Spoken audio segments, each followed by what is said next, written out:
It's been 15 months? No. 16 months since our last State of the Village meeting. So thank you for joining us. We appreciate you all coming on a beautiful Saturday morning. And we're hoping to keep this relatively informal. We don't have PowerPoints this time around. We're going to cover a number of items, but certainly if anyone has questions either in person or on Zoom, feel free to jump in, or if you're on Zoom, use the raise hand icon and we'll entertain questions along the way. And then we also will have 45 minutes or so at the end for an open Q&A session if there are questions that anyone has on really any village-related topic in general, whether we've discussed it or not. We'll certainly be happy to discuss it. I think we will start with, to my extreme left, if everyone would like to just introduce themselves, and then we can get started. That might be the first time I've been called on the extreme left, but I'm Jessica Giles. I kind of like it. Village trustee. This is my first year and my first day at the village. I'm also the fire commissioner and chair of the village events and tourism committee with two other wonderful people on board. I see one of them now. Hi, Ms. Karen. I'll just add that Jessica's nameplate still says planning board chair. That's how long it's been since we've had an in-person meeting and needed nameplates. Ben Carver, Deputy Mayor, EMS Commissioner, member of the Youth Commission, Chair of the Street Tree Committee. Probably actually the extreme left, but I like to thank. Keith Hannon, I am the police commissioner, and just generally extreme. Ben Darfler, I'm DPW Commissioner and Chair of the Comprehensive Plan and Zoning Revision Committee, and that's it. And speaker repair setup person extraordinaire. Yeah. We'll start very quickly with kind of a 2020 year in review. I know that 2020 was a year that a lot of people would like to not ever review, but there were some things that we were particularly either pleased with, or I was appreciative of the way that we managed through certain circumstances. On a positive note, in January of 2020, we hired our first EMS administrator. We actually created a new position in order to help manage our very busy and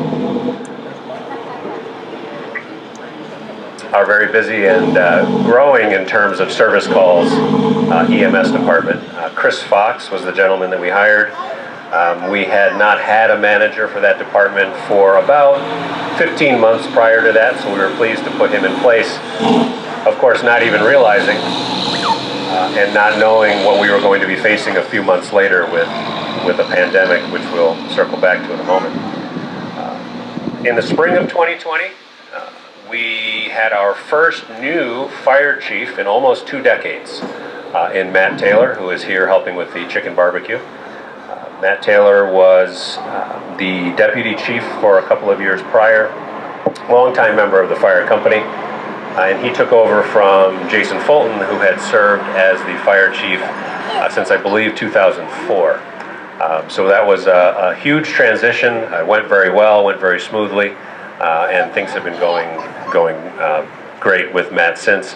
But I do want to take a moment to acknowledge the nearly 20 years of service as chief of Jason Fulton, and thank him for his dedication to the company, the department, and the village.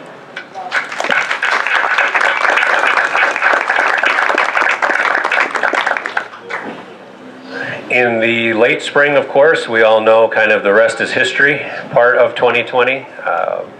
A once-in-a-century global pandemic descended upon us, and of course all of the reaction to it, both from governments and from individuals and from businesses. Locally, what that meant was a widespread coordination of efforts between municipalities and the county in particular, as we managed through mandates and requirements that came down from Albany. The Tompkins County Administrative apparatus, as well as the health department, began holding weekly conference calls which are still ongoing actually, but weekly conference calls to keep us up to date and up to speed on all of the requirements and efforts that were being made to manage the reaction to the pandemic locally. Here in the village, we had several different education efforts when some of the relief packages started to come out for local business. I held an educational forum, if you will, via Zoom on how to apply and manage the PPP, the Payroll Protection Program efforts that were coming out of the federal government. I know that there was a group of us in coordination with members from the Trumansburg Chamber and others who tried to essentially do what we could to help local businesses navigate their way through something that none of us had ever experienced before, and I feel that it went very well. On the village side of things, it became very important to figure out how are we going to maintain services in any given any circumstance. So we, as you know, closed the village hall to the public.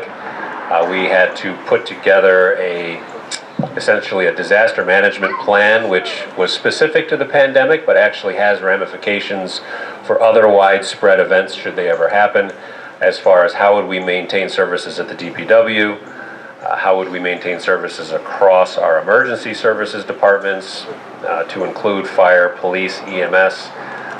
If someone was quarantined with COVID, what would that mean in terms of staffing and so forth? So as I say, it was inventing things on the fly that we'd never had to consider before, but it proved useful because it's something that if anything were to happen in the future, even not of a healthcare nature, we now have in place the ability to know that we're maintaining, or we have the ability to maintain services really regardless of what might happen from a staffing perspective. That also, of course, led to budgetary challenges. We were on pace for our highest sales tax revenue year ever, thanks to a strong economy in the latter half of 2019 and the first couple of months of 2020. And then that, of course, dove off a cliff in March and April. So we needed to tighten our belt a little bit across departments, not knowing where things would end the year. I'm pleased to say that we did end our 2020 budget year in good shape, and things have picked up as we're getting ready to start our next budget year, which we'll touch on again in a few minutes.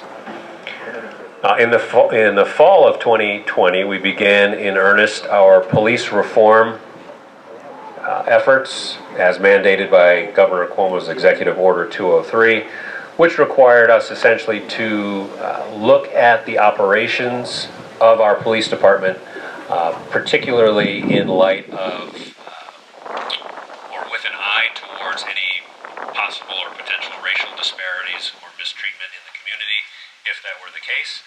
And it was a comprehensive effort. I'm pleased with the result and the outcome and the kind of action items we have to move forward with, and Keith will talk about that in some detail in a few minutes. Now that we're almost halfway through 2021, we are looking ahead, as we always try to do, at what's next. As we come out of an unprecedented effort, both locally and across the globe, really. What remains at the top of our list of priorities? What remains important for the village? In some ways, it's nothing that hasn't been important in the past, but some things, at least in my mind, are the importance of them are highlighted. We will go through a list of projects and initiatives that we are continuing to effort. Our budget and personnel management continues to be very important. I'm pleased to announce, and there'll be a letter going out next week in conjunction with your village tax bills that highlights some of our budget efforts and where we're concentrating. I'm pleased that we're able to hold our village tax rate flat for the second consecutive year. Don't get used to it. Payroll continues to be 70% of our village budget, so annual raises by themselves will generate pressure on budgeting, but I am pleased that we've been able to hold that flat for 2 years in a row, particularly coming out of revenue shortfalls due to the pandemic. We will be reopening, just a couple of quick announcements on this front. We will be reopening the main office to the public effective Monday, June the 7th. We will be, in keeping with CDC and New York State guidelines, we will be requiring anyone from the public who enters the building to wear a mask unless you have been fully vaccinated. We will not be requiring you to prove your vaccination status. We will be using the honor system on that side. There's been a lot of debate locally about how to manage that last piece. I'm a firm believer that your medical records and your medical information is still HIPAA protected, regardless of what anyone else might think. So while we can legally ask, we can't legally require you to show us your medical records, but we do ask members of the public to wear a mask if you have chosen or for any other reason have not been vaccinated yet. We are also intending, at least as of this moment, unless everyone on the board disagrees with me, we are intending to resume in-person village board meetings, beginning with our June board meeting.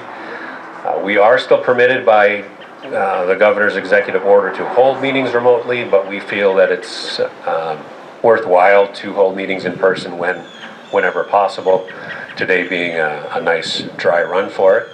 I don't know if we'll hold all our board meetings outside, although during the summer that may not be a bad idea. And we will continue to, as we had been even pre-pandemic, we will be live streaming all of our meetings, so anyone can watch from the comfort of your living room.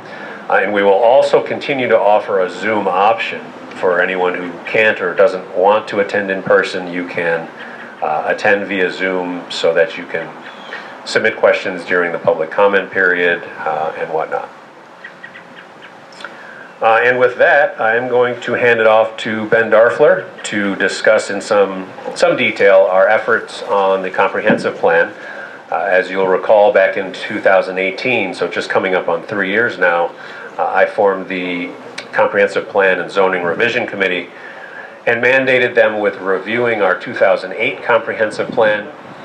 It was not necessary to start from scratch. We had that comprehensive plan, which was used as a foundation for any revisions that may or may not have been necessary. And then as a parallel to that, the development of the comprehensive plan would lead to a necessary revision of our zoning document. So I'm pleased to say that that effort has been going very well, and Ben will fill you in on the details. Sure, thank you, Roden. Yes, as Roden mentioned, we started in 2018, looking for a consultant to help us with the process, and worked through the rest of 2018 to secure that consultant. And in early 2019, we picked EDR as the planning group that we're working with. And we've continued to work with them throughout the past few years. Starting in 2019, we reviewed the existing comprehensive plan, began revising the vision statement, and kind of creating a package of resources that we could bring to the community for early review in that process. So starting in late 2019, we had an in-person meeting at the fire hall, well attended, to present what we've been working on up until that point and to get early feedback from the community as to areas of concern and interest that we should investigate and look into incorporating as part of the comprehensive plan going forward.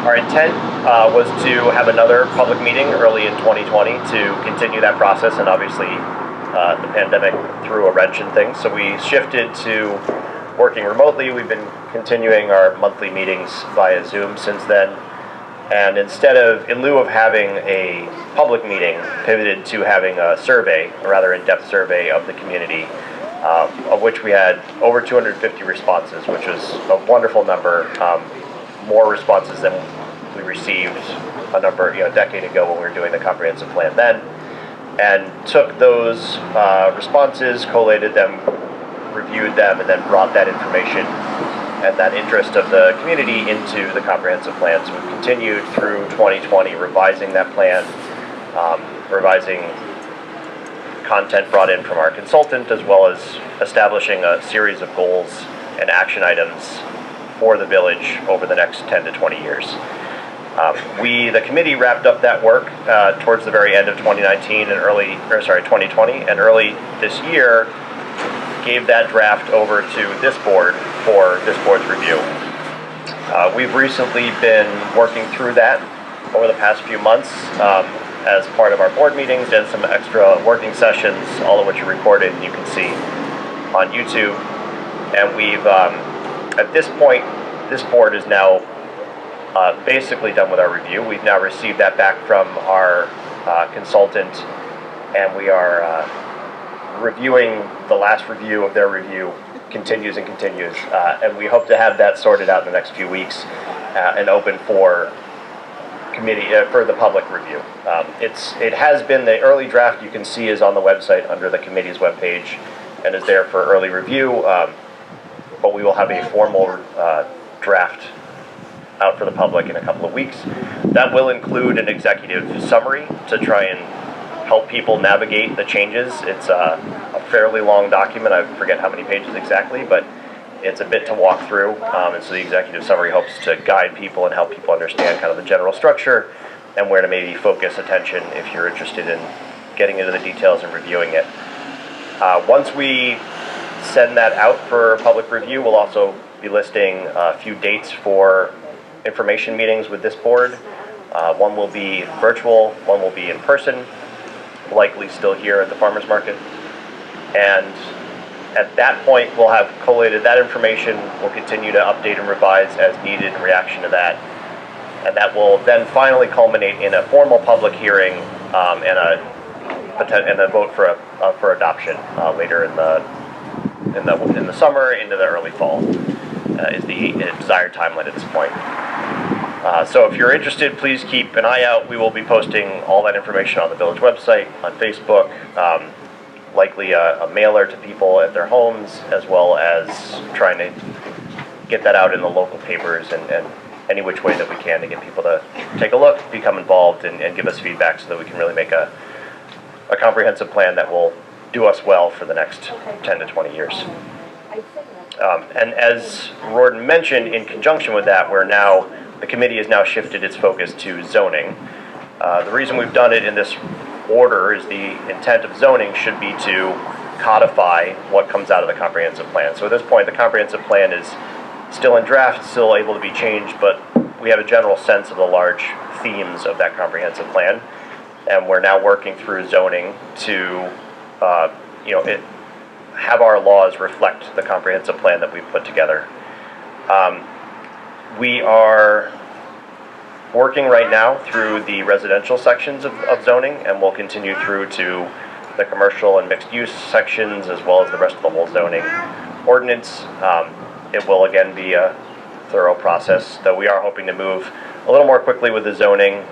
It won't be a full rewrite. We're going to try and keep the structure, the general bones and structure of the current zoning, while addressing issues where we know there are issues, pain points, places that aren't in keeping with what's come through the comprehensive plan. And so that work continues. We meet every third Thursday, as well on Zoom. You can see all of our meeting notes and agenda items on our committee page on the website. And feel free to join us should you want to and hear what we're up to. I think that's about it. I'll throw it back to you, Rorden. Thanks, Ben. Any, since we do have time, and it is a beautiful Saturday morning, any questions immediately from anyone regarding the comp plan or the zoning revision has been outlined? We don't necessarily have to save it all till the end, although we will have quite a bit of time for open Q&A. But if anyone has any specific comp plan questions and wants to ask now, please do.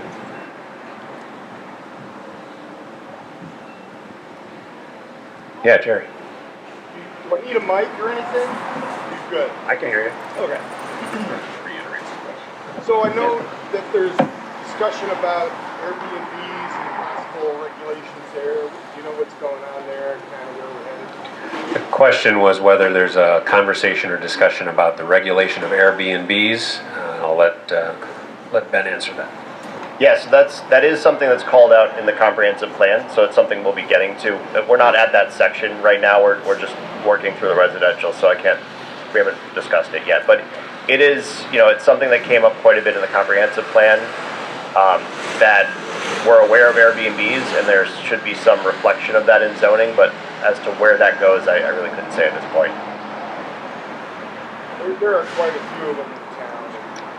Just from my experience, because we have one, we're pretty good ambassadors for the village, and so people have really enjoyed their stays here. They love the area. It's a great jumping off point for lots of things. Yeah, I'll say just broadly, Airbnbs is a contentious issue, in a lot of different areas in zoning, and it's because there are such pros and cons on both sides. We have a lot of Airbnbs in the village. As you're saying, Jerry, they can be a wonderful ambassador to the village and bring people into our village and bring tourism here. They can help supplement someone's income to pay their mortgage. They have a lot of benefits to residents locally.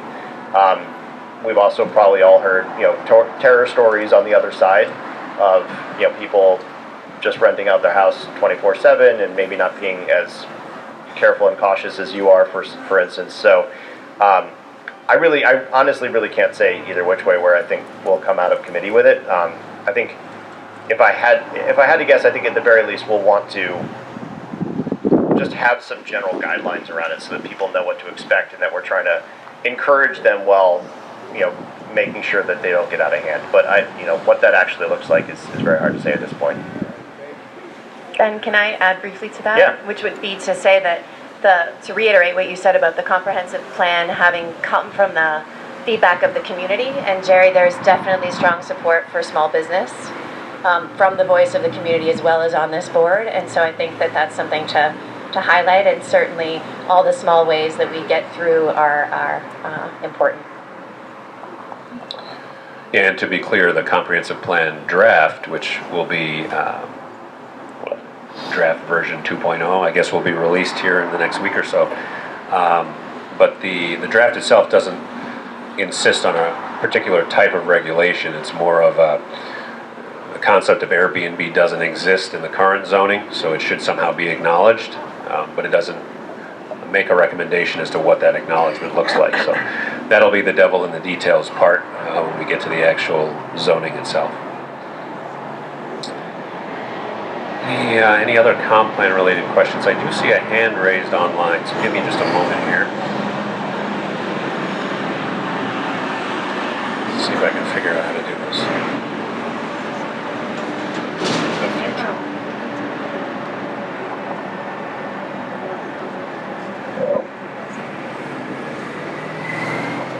Nancy, did you have a question?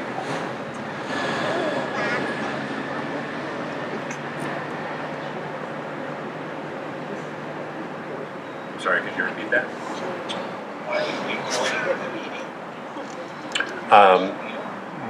No, unfortunately. Are you live? So we're not live streaming, but the question was if we're recording the meeting. So there is a camera in the back, and it will be uploaded afterwards, but we're not live streaming. Right, so we're recording right now.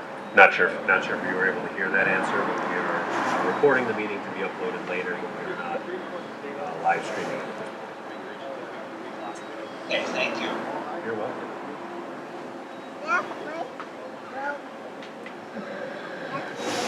Okay, well, if there are no additional comp plan questions, certainly we can circle back to it later if anyone does have additional questions.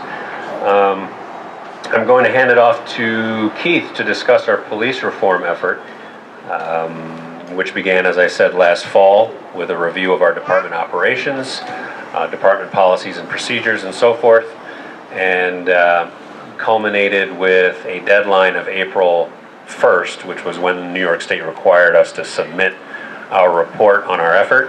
And as I said, there are some takeaways and action items which we will be continuing well into the future. Keith? Thanks, Rorden. Great to see everyone. Thanks for coming out this morning. I know it's not easy to pick local government meetings when it's nice out, but we appreciate everyone coming out. Feels good to see everybody again. I totally overdressed for the occasion, but I had a chance to get out of pajamas for the first time in 15 months, and I jumped at it. So if I start sweating, it's worth it. Before I get going, I just wanted to say we have a number of representatives from different departments here today, including our police department, our fire companies over at the grill right now, our DPW teams here helping us set up. And I don't know if EMS is here, but I just thought it was worth noting that as we think about being in person for the first time in a long time, these are all operations that never got to stay home like many of us did. And so I just want to acknowledge them and thank them for never stopping.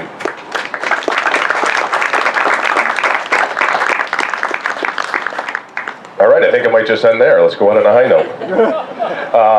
It's a little intimidating to have Deb Watkins looking back at us instead of sitting next to us for the first time in forever, so apologize if I'm nervous about that. But, so I'm going to try to get through what ended up being a 40-page reform proposal that we submitted to the state in less than 10 minutes here. So I just want to let everybody know that if you want to see all the details, it is available online, I think. It is online, so you can read through it, and I'm just going to kind of give a top line view here. I do want to acknowledge, as part of the executive order, there was a certain number of meetings that had to be had with the public, and each meeting had to contain different stakeholders within the community. So across 3 meetings, we met with probably 2 to 3 dozen residents and local business owners, members of the school district, members of the local business community. And so I want to thank everybody that attended those meetings, that gave their honest feedback, even when it's not always easy to be honest. Certainly this is an emotional topic for a lot of people, and I appreciate everyone that came forward and was willing to put in the work on this. Several of you are in attendance, and I'm not going to call you out by name because I don't know if you want that, but know that it's greatly appreciated, the work that you did. This was a great group of volunteers that in many ways pushed us where we need to be pushed, and I think that's an important part of local representative community relations, right? We have to be open to that, and so thank you for everyone that stepped up and again put that work in with us. Before I jump into kind of our reform initiatives and the goals that we set forward, I also want to recognize Chief Nelson, who is here. He's way back there. There he is. He's waving back there. He's in uniform, so if anybody gets unruly, he's here. No, I'm just kidding. But we hired Joe back in 2018, shortly after I joined the board, and it's no small undertaking to replace someone that had been here 50 years. I don't know if anyone's ever taken a job where someone had been there a long time before you, but it's not easy, let alone 5 decades. And so I really, I want to acknowledge the work that Joe put in up to the point where this executive order came out. I can remember when Rord and I first met with Joe, we had some deep discussions about the importance of being a community policing department and how we wanted officers that were ingrained in the community, that were seen walking around, that people knew who they were. We didn't want people to work for Trumansburg whose biggest motivation was the next door they got to kicked out. Like, that's not the department Joe wanted to build. It's not the department we wanted to build, and we know it's not the department really the community wanted. And so right away, Joe, I think, went about that in all the right ways. The department came much more involved in schools, in the classroom, in assemblies. There was a lot more, we got a new bike so that officers could bike around the village. There was initiatives where officers led students to school on Bike to School Day. Officers can be seen biking around during events like the crit race. I don't think they placed, Jessica, but they were there. And more recently, when on Halloween, you could see some of our officers out on bikes during Halloween. The department also spearheaded what I believe was the first Trumansburg First Responders open house a couple of Octobers ago. We've done things like crosswalk education, where officers have been down on Main Street at crosswalks handing out pamphlets about crosswalk safety. And, and this relates, I think, also to the reform initiative. I think we've also done, Joe's done a good job diversifying the department. Based on the most recent census, we are a 90% white community, but 23% of our police department identifies as black. So there's always work to be done there, but I think that's a good step in the right direction. So much, if not all of this, was happening before reform came into our purview in terms of the executive order. And that's not to say that all of this stuff is mission accomplished, but our chief was proactively addressing many issues before the executive order came down. And now I think the executive order gives us a great opportunity to kind of put the pedal down. So now I'll jump into kind of the initiatives that kind of came out in our community discussions, kind of what were the most important aspects, I think, of reform in terms of what we heard from the committee. And again, if I don't capture everything, you can see the report. One thing that was of interest to the community was learning more about traffic stop data. So we had a discussion about, are we capturing demographic data for traffic stops? And currently we have not been, and Joe kind of educated us on the current process of how traffic stops are handled, and how that information isn't kind of readily available, but it can be. So we talked about improving that operation. Trainings were a big topic of discussion. What other trainings can our department be doing? Because we are mostly a part-time police department, most of our officers get a lot of their trainings from their full-time departments, but we had more discussions about what can we be doing locally in terms of trainings. Use of force policies were clearly of interest, and what's the difference between what the state says and what we can implement further. And then a big question, was maybe not so much a question, but a reoccurring comment, I think, was, there's a lot of faith in Chief Nelson, but what happens when Chief Nelson's no longer here? How can we ensure that we are still the department we want to be, regardless of who's running the department? So what kind of policies can we put into place, even when we have an eventual leadership change, which luckily won't be for another 50 years. So I don't think we really have to worry about it too much. Joe's in it for the long haul. He's got a Ferretti tenure in him. He just doesn't know it yet. So that's a lot. That's just a quick summary, I think, of some of the important issues in terms of what the community expressed to us. So some of our the initiatives that we kind of focused on after that were, again, trainings, doing more around de-escalation and hate crime training, implicit bias training, mental health training. We want to pursue department accreditation, which is not an easily obtained.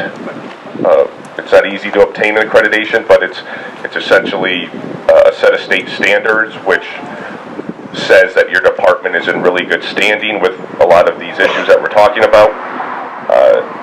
And we want to collaborate more with the county with regards to mental health, and see if there's an opportunity to have more mental health staff responding to mental health related calls when available.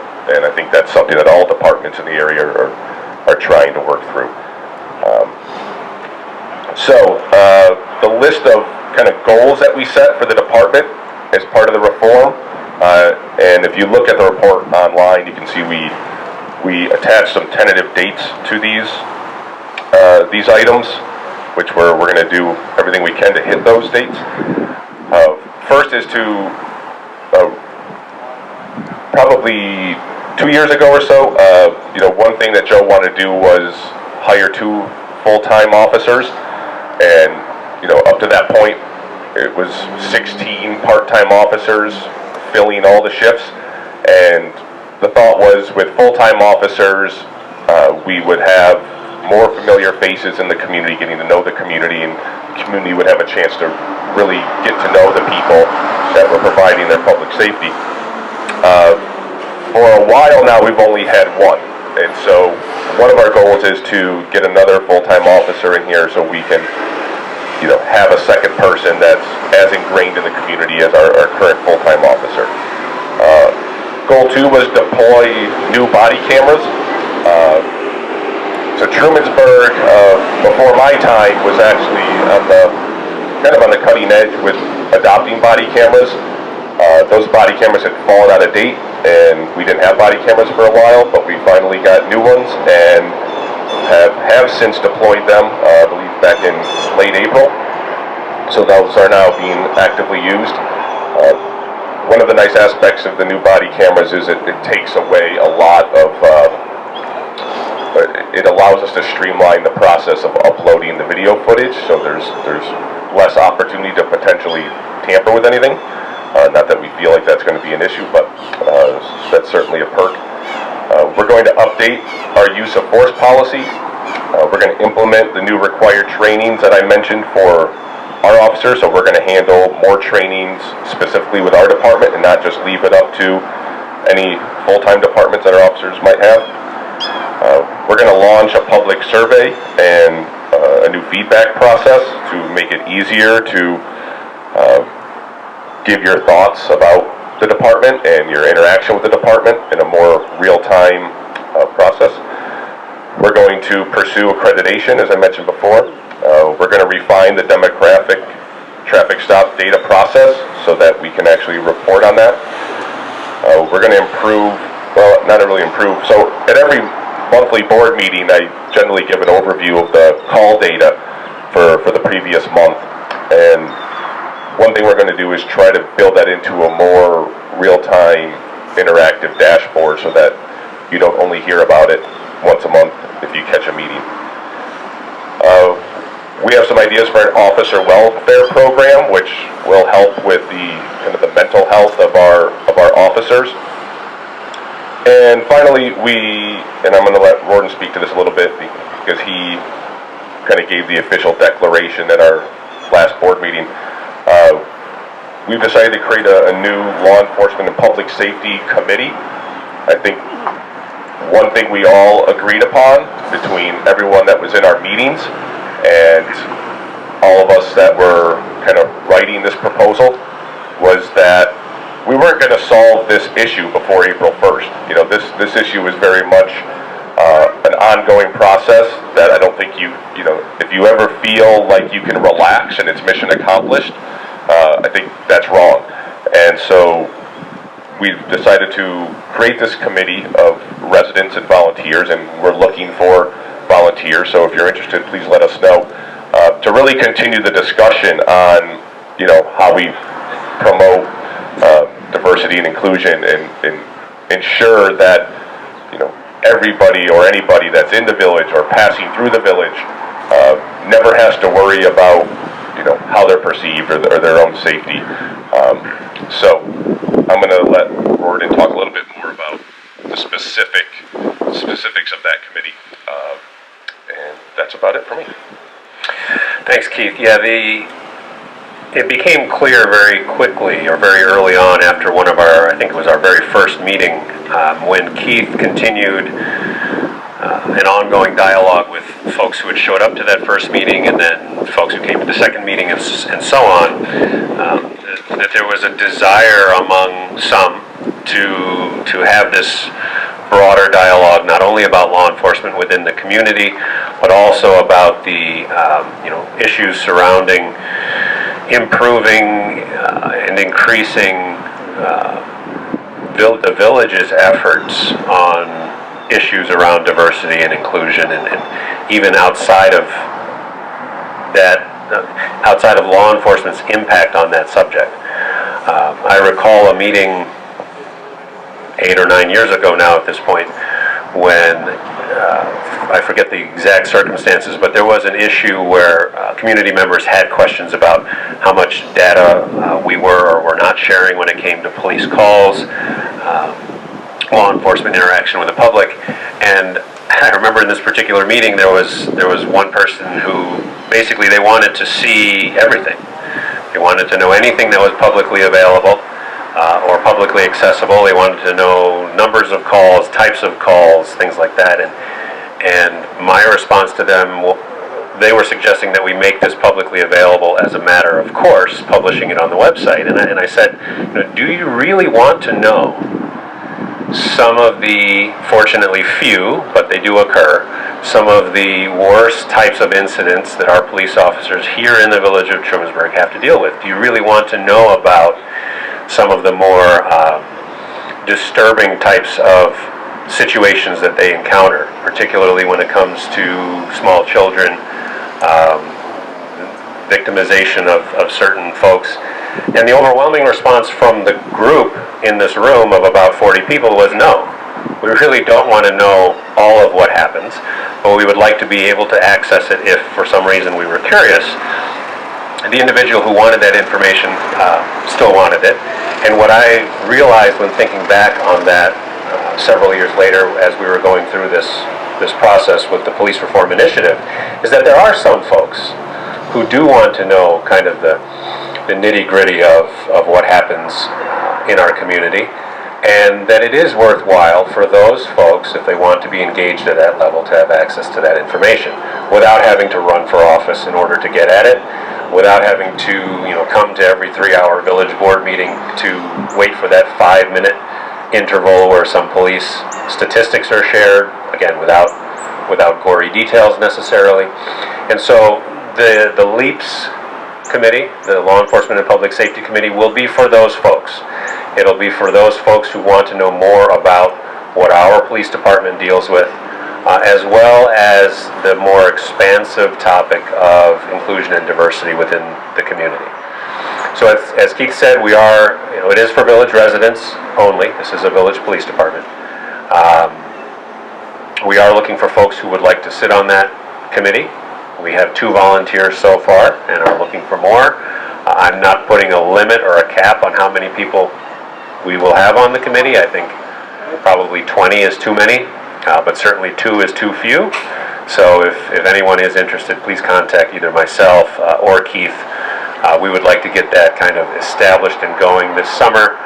And so it'll really be up to the committee to decide. I'm not mandating how often they have to meet, whether it's quarterly, 3 times a year, but often enough so that the sense of engagement from the community with the police department and with some of these broader issues can continue, because the work of the folks who were involved in the Police Reform Initiative was really terrific.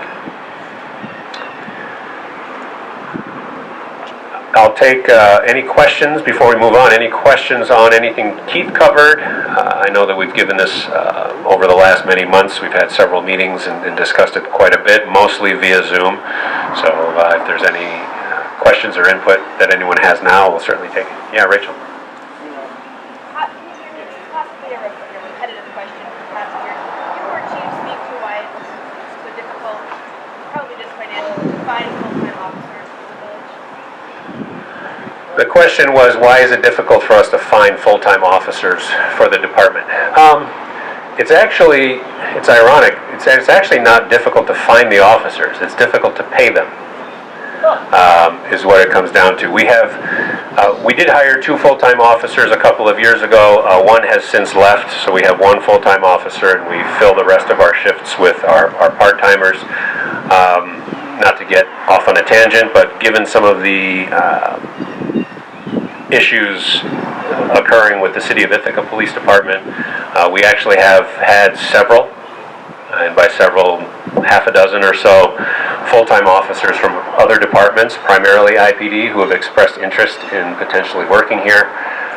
But it comes down to two things. One, Chief has a very good sense of the kind of officer he would like to hire. And then if we find that type of individual who would be a good fit for the community, now we have to decide how to pay them. So it's really a pay scale issue. You know, when we're talking about a full-time village officer within our budget, we're talking about a $55,000 to $60,000 a year salary, roughly. Ithaca Police Department base salary is $80,000. Cayuga Heights Police Department base salary is $120,000. So we have a decision to make at some point about do we dramatically climb the ladder when it comes to what we're willing to pay an officer in order to attract them, or are there good officers that Chief would like to hire who, for whatever reason, don't want to work where they are now and might be willing to take a pay cut to come here? That is a possibility in the current environment. Prior to Chief joining us, it was a strategic, maybe strategic's the wrong word, it was a administrative decision to only use part-time officers. It was believed that, for primarily budget reasons, that it was easier to staff a village department with part-time officers rather than full-time. Now that we've kind of moved in the direction of wanting full-time officers, not only because of their ability to become familiar with the community and the community to become familiar with them, but also when we do have the half a dozen or so incidents per year where a full criminal investigation needs to occur, now we have consistency of investigation. The same officer can see that investigation through from start to finish, rather than either handing it off constantly from one person to another, or leaving it in one part-time officer's hands and having it just take a very long time to conclude an investigation because they're just not here that much. So there's a number of those kinds of structural obstacles, but like most things when it comes to employment, money is the largest one.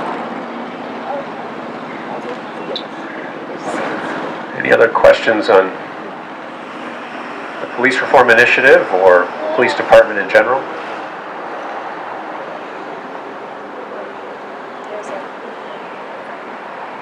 Yes.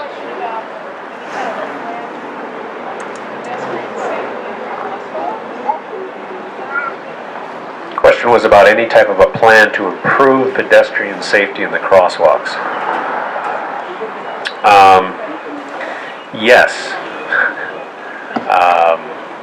I know that a couple of months ago, or was it last fall, I'd have to ask Chief, there was one of our officers spent a day out on the sidewalks trying to educate folks about where and when they should actually cross. That is an issue. I often see it. Folks just kind of jump out into traffic, and yes, technically they do have the right of way, but the vehicle may not know that.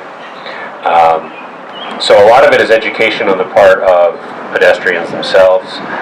Pedestrian safety overall is something we'll get to when we talk about projects. You know, sidewalks are something we talk about every year, and that has never moved down the priority list. But I think, you know, improving walkability helps as the primary driver of that.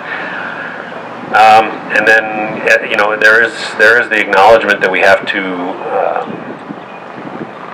I think we do simply have to acknowledge the fact that Main Street is a state highway, and so there is an inherent danger with crossing it. That we can do a lot to improve that safety, but we'll never be able to mitigate the risk completely.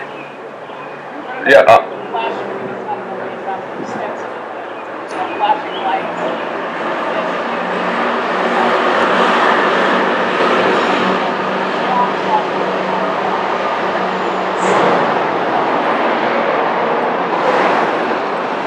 What was that last part?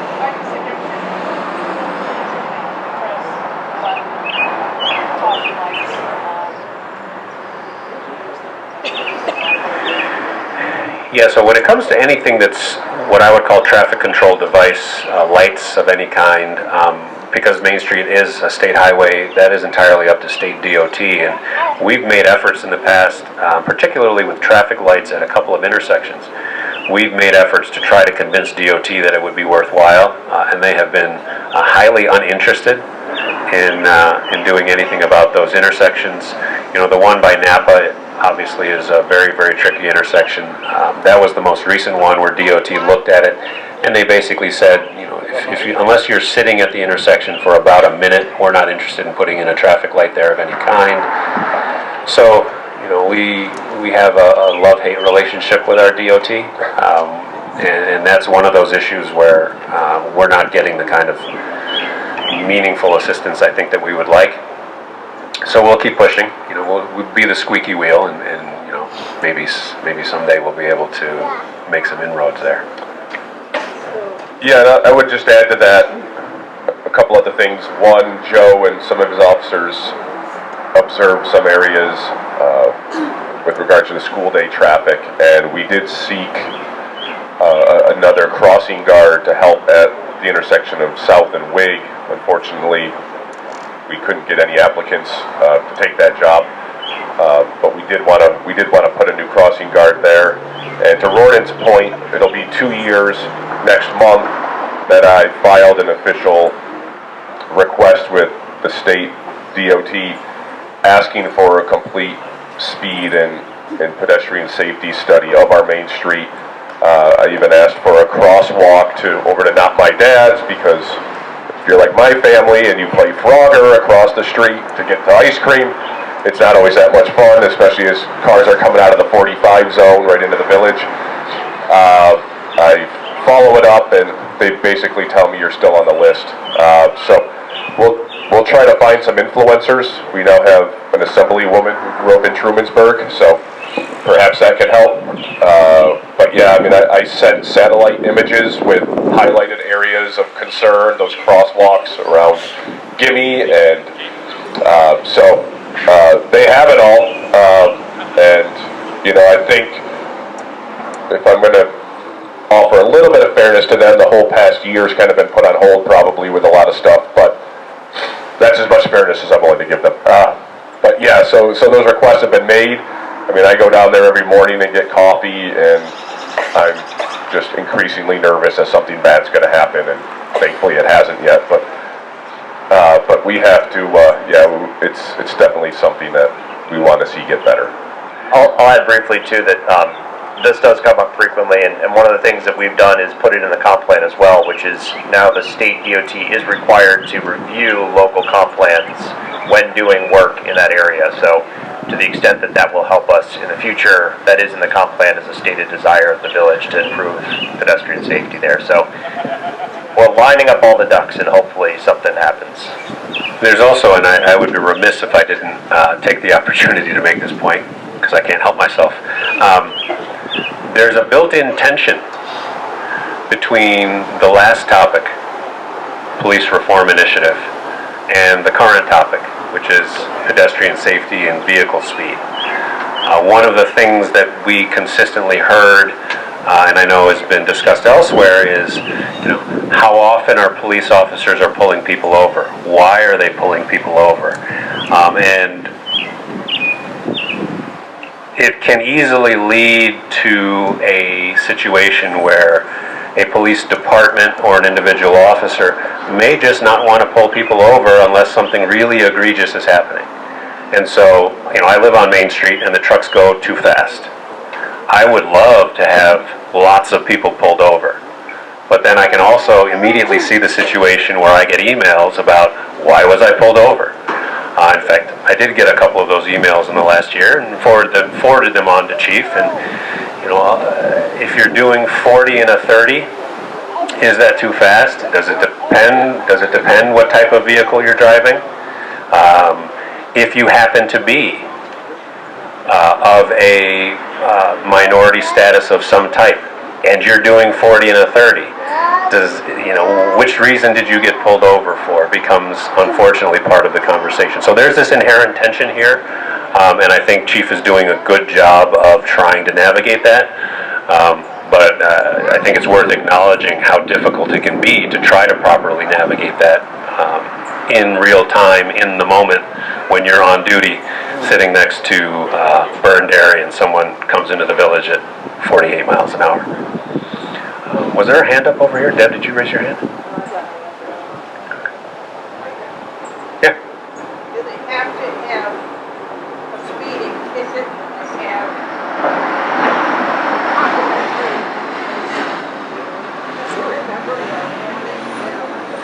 Yeah, I think, and certainly Joe, if you want to jump in, feel free. There is the principle I'm sorry, the question was, when someone gets pulled over, do they have to be given a ticket?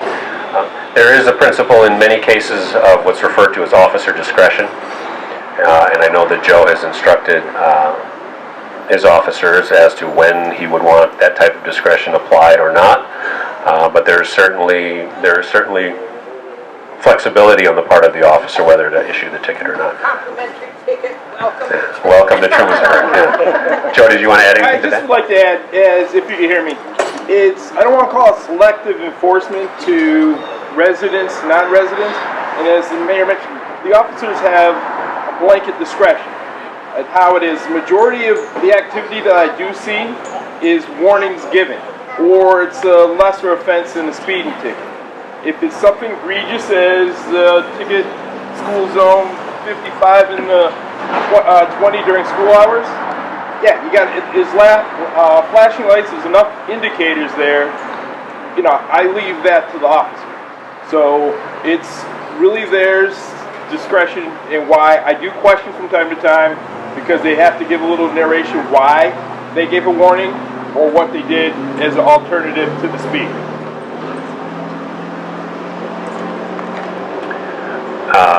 I'll just briefly mention that one thing that did come up in our police reform discussion was going back almost 20 years. I think it was 2004, before my time on the board, but I was aware of the situation.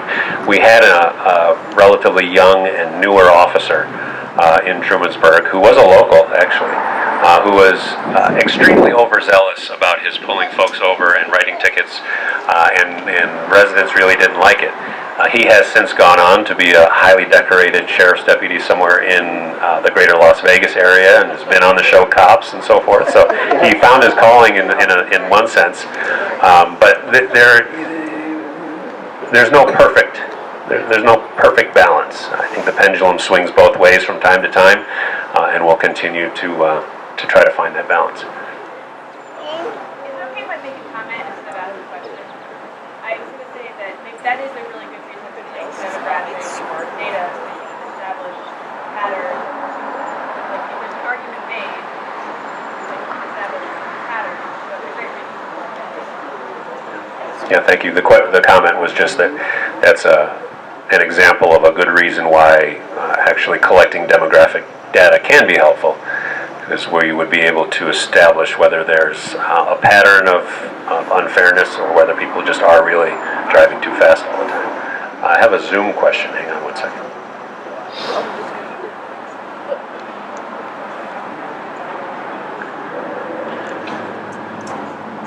Hi, thanks. Just as far as the pedestrian safety, I'm wondering about limit some of the parking spots along Main Street for better visibility for crosswalks and also traffic.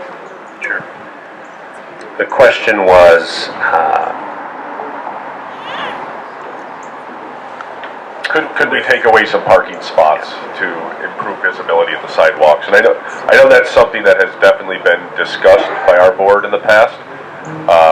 And it sounds like, and I'll let Roden speak to this because he's been around longer than most of us on this board, but it sounds like there's a little bit of tension there between already a limited number of parking opportunities. So balancing the local businesses' desire to have their patrons be able to park somewhere with versus how much does that really improve visibility. I think that's kind of been the back and forth. yeah, I mean, speaking of inherent tensions, when the Main Street project was done in 2007, we lost 5 or 6 parking spots right in the downtown core area because of the way the sidewalk area, kind of where the bank is now, didn't have such a large sidewalk area in front of it. So we lost a handful of parking spots, and some local businesses were quite upset about it. So Yes, there are corners, particularly at the intersection of Main and Elm, as well as Union and Main, where removing one spot could probably help quite a bit. But then we want to be sensitive to where do we make that up? Where do we have, because we do want people downtown, right? Especially when it's nice and we want them walking up and down the street. We have to give them a place to park. Now, there are other places to park, like the DPW lot across the street. That is one of our initiatives, is to properly stripe this area and pick up a lot of good parking spots. So the short answer, Carissa, is yes. The medium length answer is we have to try to balance out those considerations. I think I'll just jump in quickly here. As probably the only board member who's rented an apartment on Main Street. I lived for a couple years above New York Pizzeria. Especially in the wintertime when most of the village parking becomes far more limited and there's almost no place to park overnight. It is truly a struggle to find a place to park in any kind of long-term way. So businesses are obviously one concern, but that's also a pretty well-populated residential area. So it really is, it is a difficult hurdle. We've had proposals for, parking along Old Main and just build, any ideas I think on this one are welcome, because this is really a tight spot. I'll jump in too and to say that parking is definitely coming up for a lot of those reasons in zoning as well. So this is going to be a continuing conversation. And I know there's been some ideas, I think, put out in the action items in the comprehensive plan around trying to work with local businesses and the spaces that we have for parking lots to increase the usability of parking lots. Talking to other business owners that might have space that could be used overnight when the business isn't busy, but could be, turned into overnight only parking lot. So ways to be creative with making the most use out of the spots that we have currently, so that we can continue playing with this balance. Yeah, John. Raising his hand the old-fashioned way. I would just point out briefly that you could pick up easily 4 more spaces if the state would mark the parking spaces with striping. Right now, it's a free-for-all. Anybody can take up 30 feet if they want with one car. So whoever talks to the state DPW or state DOT, whatever. Yeah, point well taken. The comment was that we could pick up some parking spots if they were properly marked. Again, on our wish list with DOT, it's been in conversation in the past, and you see where that falls in their priority list.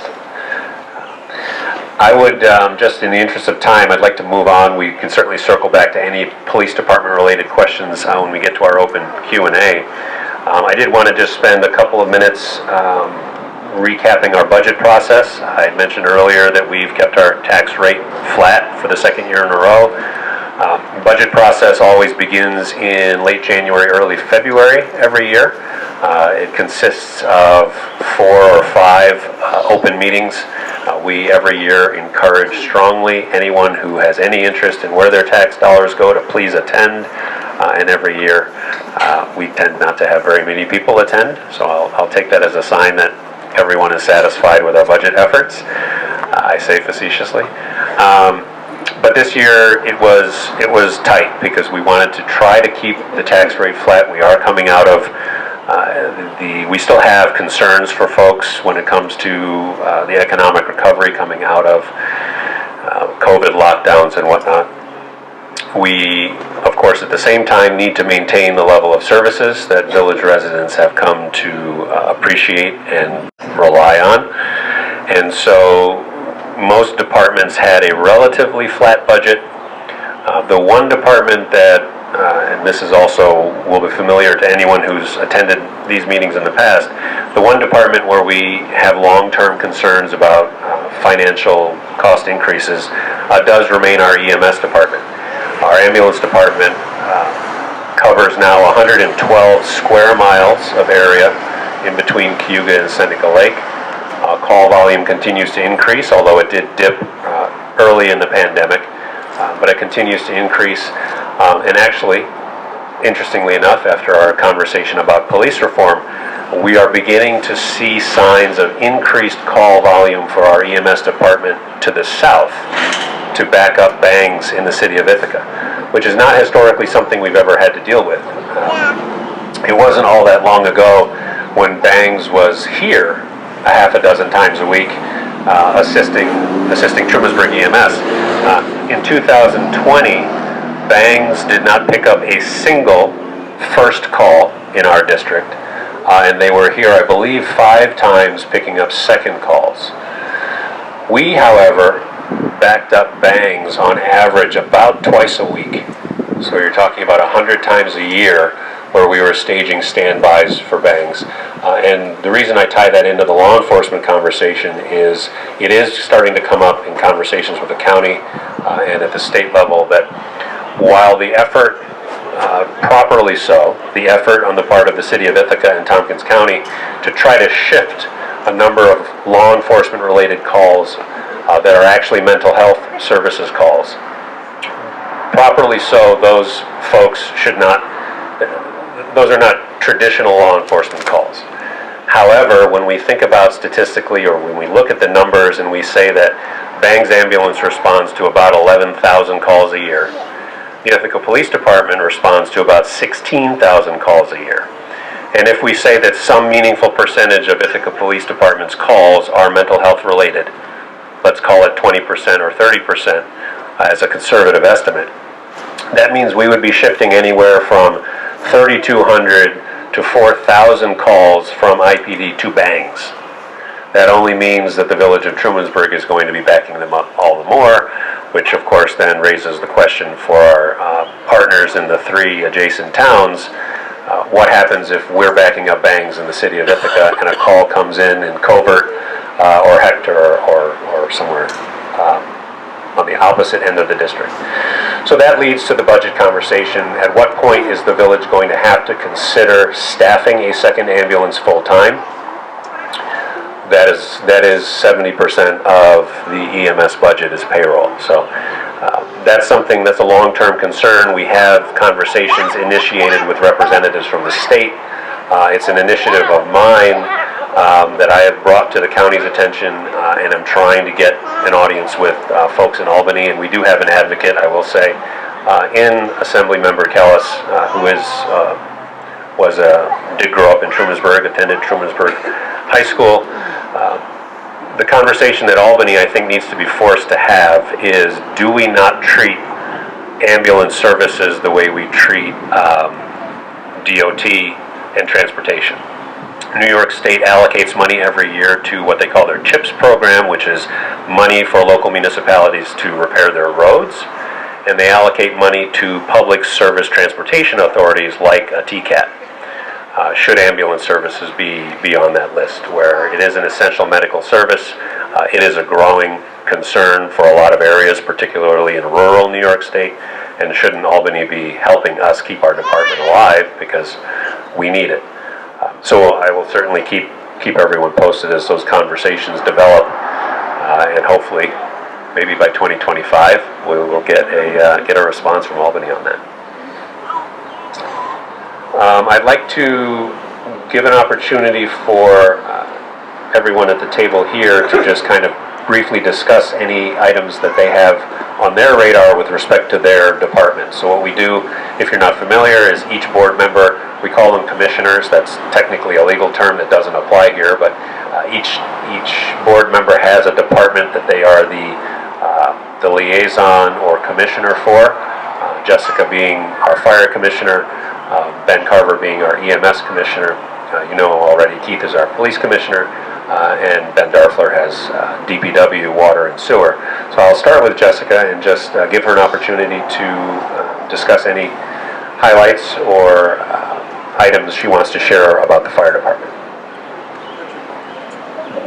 Thank you. So I'm sure you all know, but just to reiterate that the fire service is comprised by the fire department, and it was headed by Chief Taylor, who Rorden introduced earlier. And then the men and women that comprise the fire company are our volunteer force. There's 52 of them on the active rolls, approximately. which is really quite significant in a time when volunteerism in general, but especially in fire companies, is on the decline. So we should recognize the support that they give each other and the support that we give them that encourage them to be such a robust fire company. So in terms of the fire department budget, I think you should all rest assured that we're on target. Things are moving forward. The intention is always to maximize equipment purchases that represent safety as well as fiscal responsibility. Chief Taylor is doing a great job on that. And our budget cycle is unique, right? So beginning this June, we will be working on the 2022-23 budget. And so then in June, likewise, the 2021-2022 budget, which has already been approved, will be implemented. You should also know that both the fire department and the fire company is a 501c3 not-for-profit. They both actively seek grants to supplement the equipment and things that they need to do their very important jobs. The fire company itself can receive donations, being a non-for-profit, and so a big shout out to all of you who really came through this year from the community to offer their support financially as well as in really kind notes. If you ever have a chance to attend a fire company meeting, they open the treasurer's report by reading correspondence, and it's really quite touching. So thanks to all of you for sending in your notes. I also want to say that there's, the stats. We like to know the stats, right? So in the year of 2020, the fire department responded to 92 calls in the village of Trumansburg, which represented 291 hours of service. We won't say man hours, will we? The town of Ulysses response was 113 calls, which represented 515 hours of service. In the town of Covert, 25 calls for 134 hours. The town of Hector, which is a large town in area, 10 calls for 35 hours. And then in terms of mutual aid, which we just heard Roden speak about, in 2020 there were 45 calls, which represented 256 hours. So in total, if you're into the numbers, like some of us are, total hours of service, 1,231 hours of volunteer fire department service. Pretty significant. So while they're doing all of that, every week they train. So there's a weekly training on Wednesdays when we're not having a company meeting, and then when there is a company meeting, they train on Saturdays. And they train for things like wildfire response, rope rescue, driving skills, structural fires, hazardous materials, CPR, plus a ton more, including that evolving reality of daily life, like learning how to train for fires on electric buses. Right, don't ask, or do, but not right now. So I think that that's pretty significant that they're doing all of that, and also the community outreach that happens directly from the fire company. The Letters to Santa program, I'm not sure if you're all familiar with this. We won't go into many details about the magic of that, but we should say that in a year where pandemic really questioned if this program could move forward, they delivered the most presents ever. So 178 presents were facilitated during the Letters for Santa program. And so let's just pause. Let's clap for that. Thank you for Christmas celebration and watching out for the youth in our community from the fire company. Again, already doing all those other things to keep us safe. Last year there was not a parade, but the fair is happening in August, and so there will be a firefighters parade. I'm sorry, it is actually called the Firemen's Parade, but I'm just working that in there. And they also they managed to, during COVID, to continue the program of the safety in schools. And so, as a daughter of a firefighter, it's really significant to me that they go to the school, not only to teach fire safety about how you can exit your own home, but to see a firefighter in gear, wearing all this apparatus and mask, because if they're coming through your window to help you and you've never seen one, that could be quite shocking and terrifying. So I really applaud that they managed to get out there during COVID and continue to do that good programming, again, while doing all of those other things. So I want to say that their ability to respond during COVID, to meet, not in person, so this is a tight-knit group of people, right? And they like to have fun. And to be able to continue to come together on Zoom when that isn't much fun, and they did it. reflects largely on their commitment to each other, but also your commitment to them. That you show up for them, that you applaud them, that you buy the chicken barbecue, anyone who can hear on Zoom, at noon, is really important. And I want to leave us with three significant facts. So in July of 2020, there was a barn on Rice Road. It burned to the ground in 13 minutes from the point of ignition. Earlier this year, volunteer EMS and firefighters responded to a call that saved a premature baby. The other fact is that living in proximity to a robust, functional, collaborative fire and EMS service saves your life and your property. Thank you. Thanks, Jeff. I'll just add very quickly, Jessica's comment about training, rope rescue and whatnot. Taganic Park is within our fire protection district, and they are anticipating a record year in terms of attendance now that folks are allowed to do what they want again. They are anticipating, they're already booked for the entire summer at their campsite. They are anticipating record tourist volume, so there will be certainly the need, I'm sure, to rescue an overzealous tourist or two at some point. And then you can smell the chicken cooking next month, and I don't have the date in front of me, it's June 12th comes to mind, but I don't think that's right. Next month will mark the 70th anniversary of the official incorporation of the Trumansburg Fire Company, and so we are fortunate to have as robust a membership as we do in this fire company. I'm aware of the status of several other fire companies throughout the county. Most of them have, as is typical across the country, most of them have declining volunteer numbers and increasing volunteer ages. We are fortunate to have steady and even increasing volunteer numbers and, believe it or not, a declining average volunteer age. I think a lot of that speaks to the demographics of the community, school district where folks want to, young families want their kids to go to good schools. But again, we are extremely fortunate to have the fire company that we do here in Trumansburg. What are the ages of our fire company? Are you getting younger people? The new recruits tend to be much younger. I look at, one of the things I like to look at is the average age, and nothing against, folks that have been around for 100 years, Rod Ferrantino, but I like to look at the average age of the line officers. Who are the line officers? Who are the chiefs? And many of the fire companies in the region, those ages continue to increase as long-term people really become the only officers available. Ours is certainly declining, and that speaks well for the future of the company. Right. Yeah. Yeah, Marlene.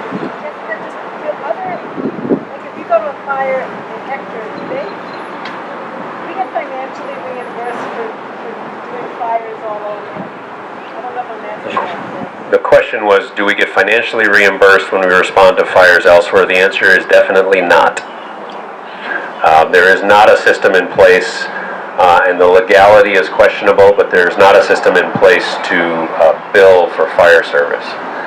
There can be in a contractual situation, so I know that when the Ithaca Fire Department, for example, responds to a fire alarm at Ithaca College because a student pulled an alarm, there is a charge that's assessed for it. But in terms of responding to an actual incident, there isn't a process to bill for that the way there is for ambulance. Yeah, I mean, broadly speaking, so if our budget is, round numbers, if our fire department budget is $600,000, then the towns with which we contract to provide service, so Ulysses, Hector, and Covert, all contract with the village to have our fire department handle their calls. So those towns pay the village via their taxpayer dollars.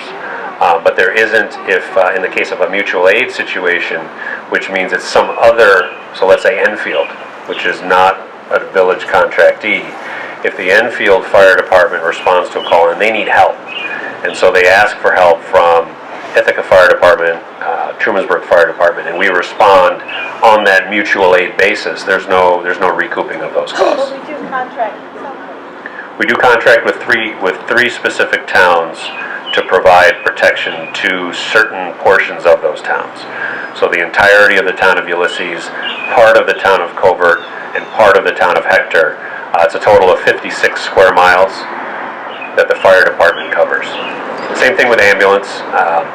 Our contract with those towns covers a wider area. That's where we get to 111 square miles for ambulance. So those towns do pay the village for that service. One of the things you want to highlight about, you talked about a younger group in the fire department.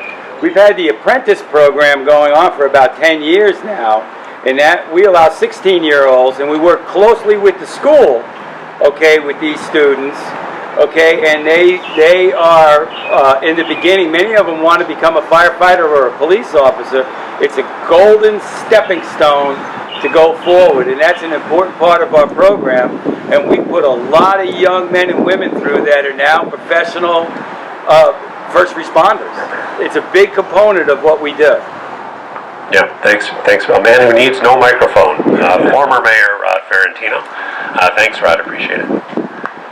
Everyone who graduates TCNS wants to be a firefighter. I've been to their graduation.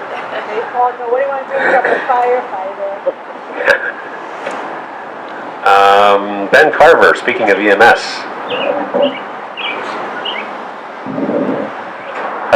I'm not actually sure that I have much of an update in terms of EMS. I think Roden has covered it. One thing that I will note is as sort of the dynamics of EMS in our region change, the way Roden described, where we're now sort of being pulled a little bit more to the south, that same mutual aid concern applies. So we are not being, there's no financial compensation attached to mutual aid contracts. So as those dynamics shift,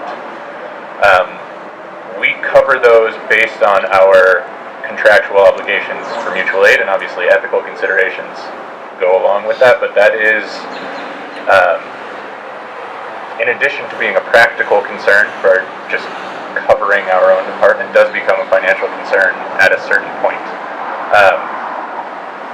We are not in a position right now where there are any drastic changes in our EMS department. As Roden noted, our calls every year do seem to be creeping up. But it does occasionally, if you step back and sort of look at our budget trends over time, it starts to feel like maybe we are that frog in boiling water kind of situation, and like at what moment do we really need to shift? And I don't think we're there yet. Some of you may remember years ago having conversations about a new building. The price tag there sort of scared us away initially, but all of those things are concerns that I think we're continuing to address, and it is something I think to be aware of. As Roden also pointed out, it is our biggest single budget item, and it does continue to grow. We are right now actively recruiting full-time and part-time EMTs, part-time paramedics for shifts that we are struggling to fill. And that just kind of is the state of the industry more than it's anything particular to Trumansburg EMS, but it is, I think it's a dynamic that's important to be aware of, and it's also, I think, important to acknowledge that before the pandemic, as Roden pointed out, we were without a manager in the EMS department. Those responsibilities had defaulted to Roden. Roden handled them and obviously had help from Tammy for a very long time and did a very, very good job. So I think it's important to just acknowledge Roden very briefly. That was an important point. But it's also, I think, as important to recognize that in that space, we had a whole staff of 24/7 employees with no manager, and that is to be a first responder with no direct management, and then to go. It's the hardest thing that I can imagine, I think, and they did an amazing job. So I think it's also worth acknowledging that.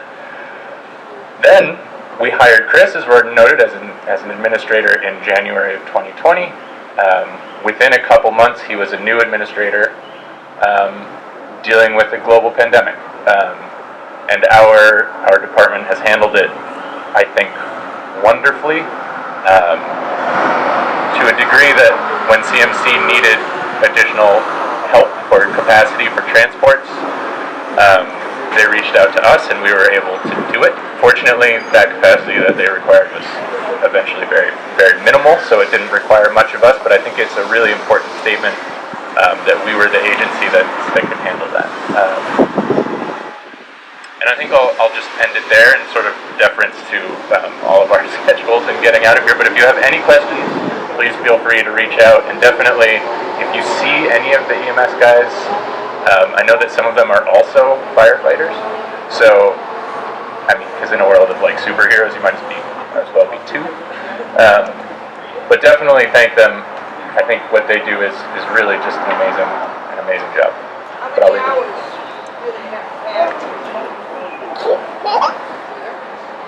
How many? Excuse me. Training hours, you mean? I'm actually not sure. I mean, I know that to be a paramedic, for instance, is a month-long engagement that involves, time in a hospital. It's a medical degree. It's really very involved, and as time goes on, I think EMS regulations at the state level in terms of requiring those certifications have only increased, which is one of the pressures that I think has led to decreasing volunteer numbers, in firefighting and other industries. So it's a real force of will at a certain point. It's less a career and more just like a personal. It's really very impressive. Just the certifications. I agree. In fact, well, EMS week was it last week? But it's one of those. I think we just keep trying as much as we can to acknowledge them now. And like I said, whenever you do see them, definitely say thank you. I think Jess mentioned reading the letters out loud at the firefighters meetings, and the EMS department does a similar thing, and they do receive a fair number of letters, and they greatly appreciate it. So if you have the opportunity, definitely say thank you.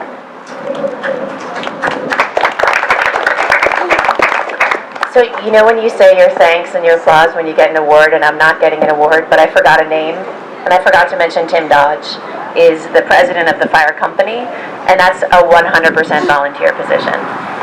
And I'm so glad that you mentioned, Tim Dodge from Barbecue, as well as the officers, the treasurer of that company. And I'm so glad you highlighted that. I think we have 3 crossover fire EMS, and so that really helps in a small building to understand that how the other works, and to be cooperative is really a transition, and it's really sweet to get to witness that. Just to follow up on something Ben kind of touched on that ties into the budgetary aspect of all of this. The village's, aside from water and sewer, we'll leave that aside, the village's overall budget that's funded from tax dollars is roughly $2.9 million a year, which is small by municipal standards, but it keeps growing every year. Of that roughly 2.9 million, a little over 1 million of that is EMS by itself.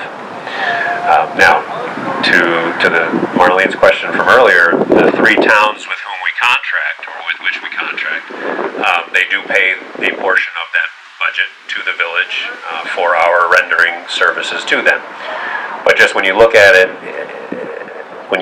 in a vacuum, to respond to 1,000 calls a year, which is about what our EMS department does, costs about $1,000 per call. And so those costs are not going down. Like anything else, it seems, those costs are only going up, and that's something that we have to adjust for and plan for over time. Keith, did you want to add anything more about police? No, the department's focus will be pretty much everything I laid out in the reform in terms of the goals.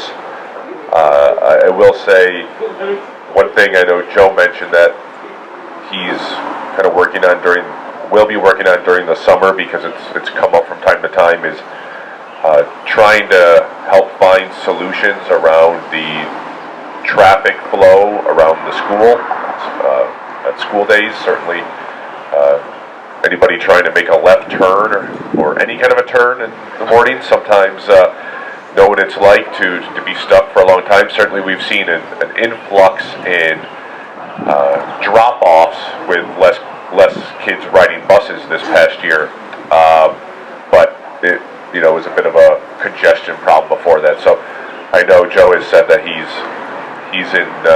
going to be meeting with representatives of the school district over the summer to see if there's a plan that can't be formulated to help with all of those traffic patterns on school days.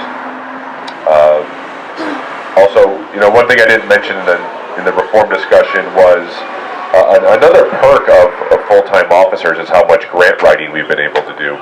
I want to give an acknowledgement to Officer Covert, who's done a lot of work on that regard. So, having that same person coming into the department every day allows you to work on stuff like that, and she's done a remarkable job on that and many other things.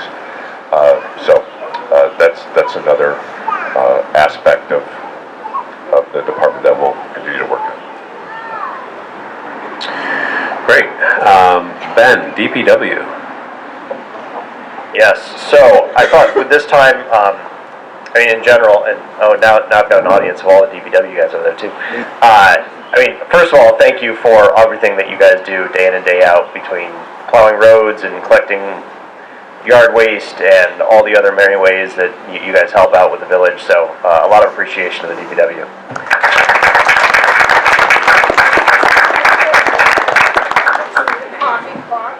Fixing the coffee pot, yes, that's important business. I did want to cover 5 larger projects that are going on in the village that are kind of fall under the umbrella of DPW water and sewer that people might see happening around the village or might impact folks around the village, so that you're kind of aware of where we're going this year, because there is quite a bit that's happening. I'll just kind of start at the top. The sewer law that we have in the village is from 1966, and I see Deb laughing. You might think that it would be a little out of date at this point, and you'd be right. It's not quite accurate in some places. It certainly doesn't conform to anything that the state recommends as far as a model law for sewer, and so we've undertaken an effort to update that and essentially a full rewrite or full replacement of that law. That's continuing on through work with our engineering firm, MRB. And our hope is for residential customers, there shouldn't be a large significant difference. Much of the law goes into things like structural and engineering requirements for new pipes and for replacements and these sorts of things that tend to be outside of the day-to-day and month-to-month for residential users. There will be some potential impact to certain commercial users, though. So for those that might be in the village or know some who might be, we're looking at a couple different changes. One is for certain businesses, we're going to start requiring grease traps, which is a new thing that required at the DPW's discretion currently, but they are going to become necessary to make sure that the sewer system remains in a good spot. We'll be working with folks that we identify to make that as easy as possible, but that is something that we do need to do to protect the sewers. The other thing that will change is the current billing for non-residential is kind of ad hoc. It's been something that's grown bit by bit over the years. There's been lots of changeover in ownership and use of different commercial areas that probably should have triggered a change in actual sewer use and sewer rates. That hasn't always kept up as things have shifted around the village. So we're taking a look at how to standardize that rate. We're doing that with an eye towards trying to keep that as consistent as possible for people not to see their bill radically shift, but inevitably some bills will go up, some bills will go down. So that's another thing that we'll be rolling out and trying to get in touch with people that will be significantly impacted if and when those things happen. So not a lot, again, like I said, for residential owners, but there will be some shifts coming along for some of the commercial pieces. Another project that's happening and should be happening relatively soon here is a switch for LED lights for our street lights. So this is a project that's been going on for quite a while. Thanks to Keith for kicking this off. we've been working with NYPA, the New York State Power Authority, to work through a project whereby they will essentially front us the money to buy the lights that you see around the village, and then replace those through a contractor to LED lights. The benefit of LED lights, as we all probably are aware, is they require significantly less energy to run, which is good for energy goals as well as for our pocketbook. And as we start realizing that reduce in costs, we take that difference and use that to pay back NYPA for the grant money. So it kind of becomes a zero cost to us, and eventually as we pay that back, then we get to recoup the costs ourselves. So over the summer, we should start seeing folks around the village, working on all the different street lights that we have, switching those over to LEDs. And then once that happens, that will also include a remote control interface sort of program with that, where we'll be able to adjust lighting as needed in places where maybe it's too much or too little, so we'll have a little more control over things. We'll also get automated alerts when lights are out. And so we should hope to see lights replaced more quickly than we've had. It tends to be quite a struggle to get NYSEG to come out in a reasonable time frame to replace streetlights, and now that we will own them, we will have a bit more control over that process. Another popular topic is the Greg Street Bridge, just over this way. That has been quite the project. As folks are probably aware, it's been closed for a while now. We initially looked at a number of different options for addressing that, all of which required us to fix the retaining wall that the bridge is sitting on. Just to take a step back, the bridge is actually in relatively good shape, but it is sitting on top of a retaining wall that is falling away, and so that's where the concern is. Initially, trying to go through all the various state and federal bureaucracies to get the right permits and the right reviews to do work in the stream area is quite a challenging feat. And so a couple of fairly ingenious folks came together and hatched a plan to, instead of fixing that wall right away, lift the bridge up and rest it instead on the street behind the bridge, the retaining wall there. And that turns out to be a much easier feat.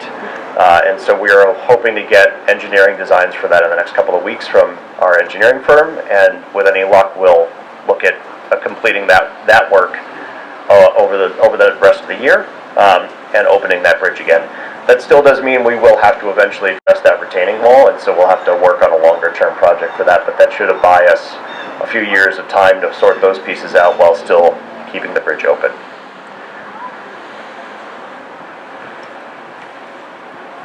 And then, stormwater. So this is also a thank you to Keith for kicking off this conversation with Barbara Lifton when she was still in her position. We've been in contact with that office to find local funding for projects in and around the village. We were grateful enough to be awarded some of that money, and we're looking for various ways to make the best use of that, between possible sidewalk work, looking at the Greg Street Bridge again, and stormwater efforts. And we've decided to put that money towards stormwater improvements. So the money has been awarded, but due to COVID and funds being kind of slowed down, it has not been actually distributed to us as of yet. So we are in a situation where we have designs for stormwater improvements, primarily focused on the corner of East Seneca Road and Prospect there, to clear out a lot of the stormwater infrastructure there and improve on it. And if and when that, once that money is actually dispersed, we'll put that out to bid. Depending on timing, that may be a this year thing, it might be a next year thing, we'll have to see. And then we'll also see how far that funding can get us. There is continued designs for additional work on Congress Street, from Strobe Bridge to Seneca Street, and then across Seneca Street to Washington as well. And we'll be kind of figuring out this balance of what we can do through that funding, what the DPW can take on in-house, and kind of sorting those things out. So that's another piece that will be coming up, as I said, either this year or next. And when in the case of some homeowners that might have plantings or small structures in the right-of-way there that might be impacted, we'll be contacting folks to sort out those details. And the final project I'll mention, and this isn't a village project, but it does happen in the village, is the cemetery bridge is slated for replacement this year. Due to New York State law, villages are not allowed to own bridges. We own the walking bridge because it's a pedestrian one, but not really technically a bridge, I guess. So instead the town owns that bridge and has been in charge of that project. And last I've heard, it's continuing on and should be in the works this summer in through the fall. So do keep an eye out for road work there and rerouting around that bridge while that happens. But when I've been involved in the project, tangentially, I'm really impressed with what the town's doing and keeping an eye towards aesthetics as well as, obviously safety and replacement of the bridge. So I'm optimistic that will look very nice when it's done, and thank the town for all their effort in making that possible. That's the Cemetery Bridge, Cemetery Street Bridge. They can take down the sign, people can take a nice picture with their smile. Oh, okay. Well, yeah, I'm not sure. I'd have to look into what the weight will be, but yeah, you're right. I think that's been put up because of the state of the bridge currently, and so we'll have to see what they're rating the new bridge at. But yeah. But it'd be nice to take down the weight limit sign for sure. Free up that picture. And that's a good segue into the last kind of agenda topic, which is current and future projects. I will let Ben Carver speak about one in particular that is a collaboration between the village and the town of Ulysses on a clean energy partnership program. And I believe we have flyers available, but I'll let Ben speak to that. Sure. Thanks, Roden. I think this is another one where I think it's important to start by acknowledging people, and Rachel Kennedy is right there. So about 3 or 4 years ago, Rachel started working with NYSERDA on the clean energy, maybe, was that the streetlight project? Is that what was the very beginning of all of this? I believe that's how it all started. So since then, Ben Darfler also carried on this NYSERDA torch. It's turning into a sort of rotating leadership.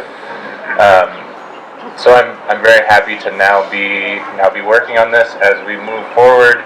In addition to the NYPA programs, we're also, as Roden said, we've partnered with the town on a heating and cooling campaign and a community solar campaign.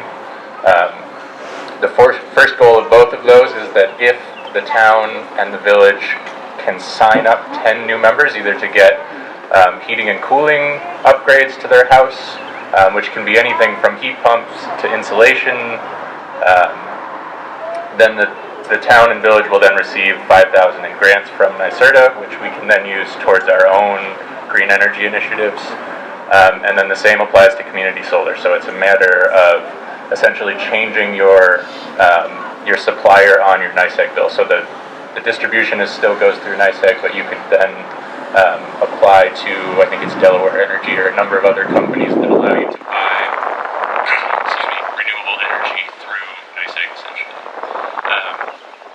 But again, so the village and town each have an opportunity to get about $10,000 in grants that we would again hope to use for our own clean energy initiatives.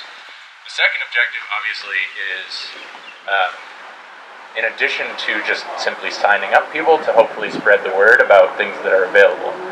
There's a huge amount of financial incentives that are available either through NYSEG or through the state at this point for not just community solar, but also especially the heating and cooling programs. Heat pump water heaters, I think, just had a new subsidy that's going into place. And I think in general, as a consumer looking at all of these options, it's incredibly overwhelming to think, where do I go? How do I start? Where do these incentives come from? How do they work? Are they tax rebates? Are they just, I'm now sort of getting into the flow of how these things work, and it is still fairly confusing for me. So we hope to be kind of a hub for that information. Right now we are in the early stages of starting that campaign. We hope in a couple of weeks to have the Get Your Greenback Tompkins Powerhouse at a farmer's market, either the 9th or maybe later in June. So hopefully you can all look out for that. In the meantime, Mary Bouchard from the town is over there with a number of informational flyers that I hope people will take a look at and try and get some more information. And we will have hopefully websites and that kind of thing going up soon. Unfortunately, this announcement is a little bit early in the program, and we don't have that infrastructure up yet, which is it's unfortunate. But as we get it, we will continue to get information out as much as we can through listservs and Facebook and all of the avenues that we have available. Before we go to kind of open Q&A, and I'm happy to take as many questions as anyone has until the chicken's ready. A couple of other long-term projects. Ben Darfler touched on a couple of the ones that I hope will be done in short order. The Dormitory Authority of New York is who the money was awarded through for the stormwater management efforts, thanks to then Assemblymember Lifton. Early in the pandemic, one of the governor's executive orders essentially froze all state spending, including grant awards. So we're just waiting for that to become unfrozen, at which time it's $125,000 that was allocated to that project. So that will go, I think, 99% of the way towards what we want to do in that area of East Seneca Road, Prospect area. The LED streetlight effort actually will be closing next week. So the first step is that the village will be purchasing all of the currently NYSEG-owned streetlights within the village. The village owns the streetlights on Main Street, but every streetlight basically that you see on a pole is owned by NYSEG. We will be purchasing that from NYSEG, and then at that time you will begin to see electrical contractors on site retrofitting or replacing those lights with LED lights. It is about a 9-year payback, which is actually quite fast in terms of cost savings on the reduced energy usage versus the overall cost of the project. Jessica and the other members of the Events and Tourism Committee are working on an idea that I had, and not all of my ideas are good ones, but I kind of like this one, and that is to make better use of the space across the street from us, which is traditionally just overflow parking for the farmers market, and make better use of that space from not only an aesthetic but a tourism-based effort. We have the Taganic Giant, which some of you may be familiar with, is a scale model of the famous hoax that was pulled off at the Falls Overlook. The Tompkins History Center had been home for the Taganic Giant for some time. It has now made its way back to the village and will be placed across the street, and we're also looking into ideas with respect to signage, tourist information, and whatnot. Sidewalks remain an ongoing long-term project concern for the village. Primarily, the next large stretch of sidewalk that I would like to see done is from this location, the farmers market, up to Seneca Road to the north and west. Probably on this side of the street, it's a large sidewalk. Is not cheap. That is a large undertaking, but I'm hopeful that sometime in the next couple of years there will be grant money available either through DOT or others that will allow us to take that on. I have tasked Dustin Vanderzee, our DPW supervisor, with developing a plan for GPS mapping of all of our water and sewer infrastructure. Basically, we have excellent, what I'll call local knowledge of where most, but not all, of the water and sewer mains are. But when it comes to, a midwinter repair of a water main where we know the water's bubbling up through the ground and we kind of have to poke and hope to find the source of the break and get NYSEG involved and where's the gas line and so on. We are almost a quarter of the way through the 21st century now. I don't see any reason why we can't know exactly within inches where all of that infrastructure lies. So that's something that Dusty will be taking on. Probably need the assistance of Tompkins County Planning. We'll need GIS mapping and so on. But that'll be something that we're going to move forward with, at least the initial phases of it this year. And then last but not least is something that we've discussed in the past and is always near the top of my list, and that is we do need a new fire and EMS facility. Their calls and requirements on both of those departments continue to increase. The facility a few feet up the road is adequate, but barely so. In some areas, it's not adequate. We don't have proper hazmat decontamination facilities there for either of the departments. We don't have appropriate sleeping arrangements and sleeping quarters for our 24-hour EMS service. So that's something that I've had discussions with both representatives in Albany and DC over the last couple of years. Obviously, COVID put everything basically on pause for a year, so we basically lost a year of conversation.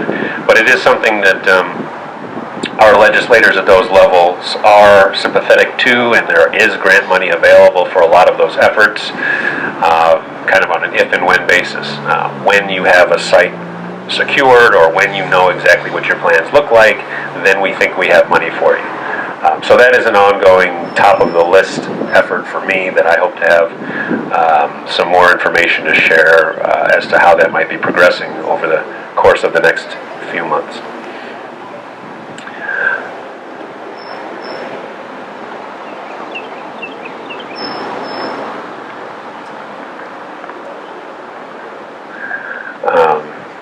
And so that's the end of our planned agenda. I would like to offer as much time as anyone would like, either via Zoom or in person, for Q&A, comments on anything we discussed today or anything we haven't discussed today, village related, and just kind of throw it open again informally. It's starting to smell really good. If anyone is How soon is it going to be? noon is the plan. Chicken dinner, chicken lunch at noon. We can have coffee in the meantime as well. That's all right. Yeah, Deb. So we're doing the LED, are LED heads whiter than the other? I mean, we have a utility pole right on our property that is almost completely bent over. It should have been replaced years ago. And we're gonna buy it? Or are they really gonna replace the utility pole? They're not replacing the pole, but they're replacing the light fixture. So I'm hoping that it's lighter than the one that exists. It's heavier than Yeah. No, it should be lighter. We also will have one of us, I'm not sure who it'll be, will have remote access to the light throw and brightness at that light. So you let us know whether it's too bright or not, Steve. Yes. Going with that comment, I just wondered if we've done an inventory of the lights that we have and whether some of them can be removed and not be reused. I don't know which parts of this village are overlit, which parts need to have, obviously at crossing roads you need to have a light, but I would think in the more residential areas people might be happy to have no light as opposed to less light. I don't know if you wanted to address that, Ben. So part of the deal with NIPA and NISEG is that we purchase all the lights. Once we own the lights, then we can certainly determine if there's one that we don't need. I think currently the plan is to replace all of them with LEDs and then kind of go from there. If we need more light, then actually we can turn it up. The nice thing about the controls is we don't have to add additional fixtures. We can just increase, turn up the wattage on the one we need brighter, or turn down the wattage on the ones that may be either too bright or in an area where there's additional unneeded lighting. So they're independent. Yeah, they are independent. But that one by not my dad, he's gonna be a big one. That year. Sorry. Does that give them the option to just turn it off? Yeah, we can turn it down to 0. On Glad I'm not owning the remote. We are too, Deb. Send emails to mayor at. I'm trying to follow the proposed basic treatment, repackaging, whatever it actually is, site plan for Skyler County. And there hasn't been anything that I've been able to find or anyone has any information on that. We have not received any updated information either. It is something that was on, it came across our radar last year, but I think that was put on hold by COVID as well. But we have not received any update on it. Has there been any discussion as to the impact of that to the village? Obviously, it doesn't affect the majority of the village, just those of us that live in this part. But has there been any discussion about it? We did have a lengthy discussion, again, pre-COVID, about what it would do, what the impact would be on truck traffic. I mean, I looked at their numbers. We're talking about increasing truck traffic 30%. Yeah. So, yeah, we did adopt a resolution and send a letter opposing the project on that basis. Years ago, we're going back again 7 or 8 years, there was an effort by the village to request again of our friends at DOT to enforce the best practice mandate for long-haul garbage trucks to use interstates. And again, the response we got was tepid at best. It was, yes, that's our best practice. And so it kind of goes hand in hand with that ongoing concern.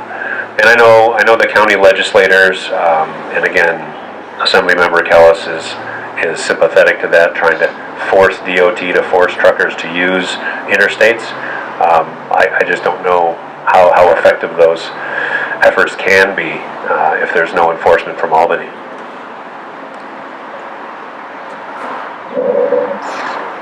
I could bring up something nothing to do with anything. They changed their telephone for the next week. But they left the other one. They cut it off. But it's got some wires on it, so when is that going to be moved? The band. That's a really good question. I asked the band. It would be up to NICEAG to move it. I know. Yeah. But it must be, I think NICEAG moved it. Right. I think, So what's left? The question. so the question was about a specific pole that had been partially but not fully removed and whether there was a plan to do that. And we don't have a good answer. But I do think it is worth pointing out, and this maybe goes along with Rick's question, that when we're buying the lights and doing this project, we're not actually buying the poles. So we will not own the infrastructure. We can't remove or control any of that. So unfortunately, that question is very much outside of our... Wait until the chicken's ready, so I thought. Yeah, we appreciate it. We appreciate it, for sure. So I just want to make sure the board is keeping the environment in mind when they're making decisions on lots of things. And I suggest that when we get the NYSERDA money for the clean heating, that we apply some of that money toward looking at all the village's carbon footprint, because you can't make good decisions on how to reduce your carbon footprint until you know just exactly what that carbon footprint is. I mean, we talk about the police, they could do with an electric car because they're not doing high-speed chases and they're not driving long distance. DPW could certainly do with some electric vehicles should they become reasonable to buy, and so on and so forth. So there's an overlay that I think the village can do a lot with looking at the entire carbon footprint of village property, as well as encouraging village residents to reduce their carbon footprint. And I'm thinking now what the town of Caroline has done by actually contacting the people out in the town and giving them packages of LED light bulbs and being out there and involving high school students to really be a part of trying to reduce the water usage in the village, the electric usage in everybody's house. I think it's a good thing. I know y'all have had a lot on your plate, but there's an overriding piece there that needs to be kept in your minds. So I think, no, I appreciate that. The comment was about overall energy efficiency for the villages. It actually is something, as I think you know, Rick, is on our radar.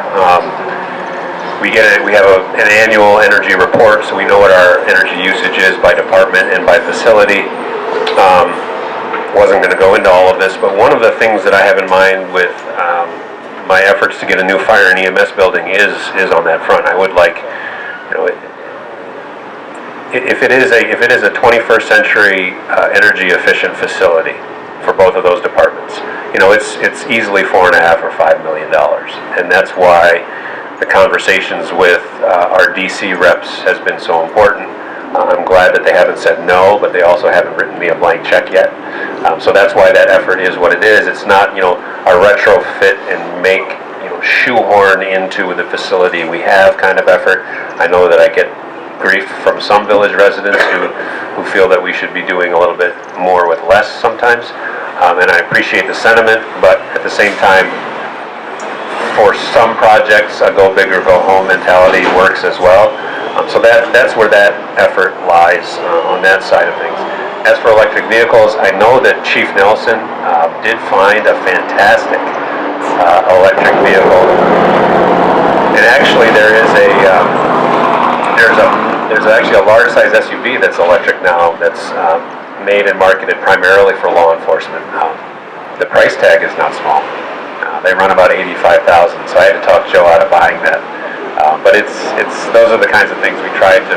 If we can find grant money for it, that's even better. But we try to pick up those efficiencies wherever we can. Can I also echo that by mentioning that you can generate a substantial amount of torque from an electric engine, and that FIA Formula One racing is going to go electric this year. So we don't want to encourage high-speed chasing, but we could be ready. Just keep training them for putting out fires in electric vehicles.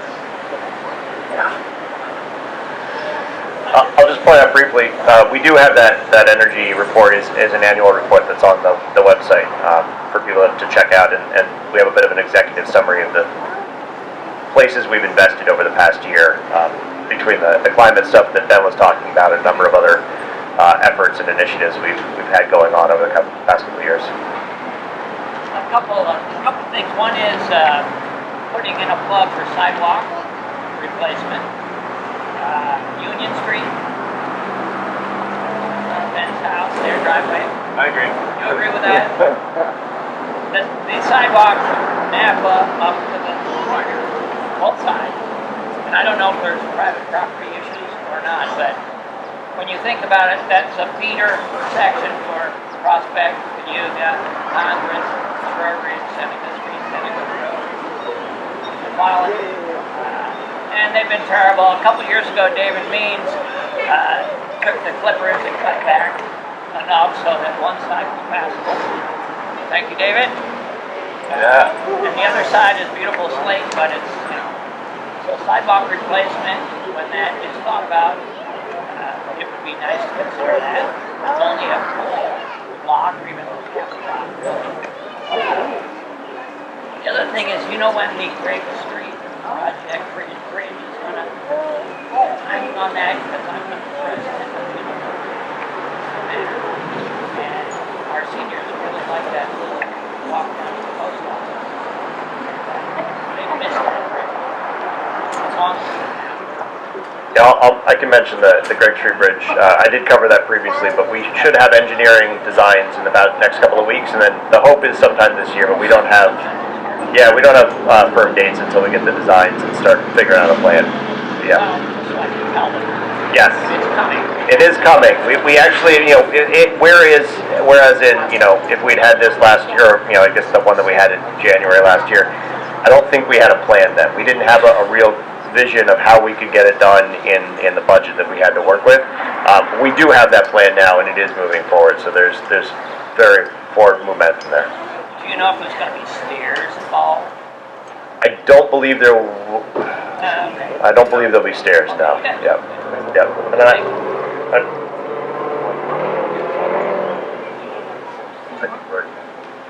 yeah. Thank you. Anything else? Smoke that's in your eyes. Allergies get in my eyes. That fine yellow dust you see? Yeah, it's on my eyeball right now.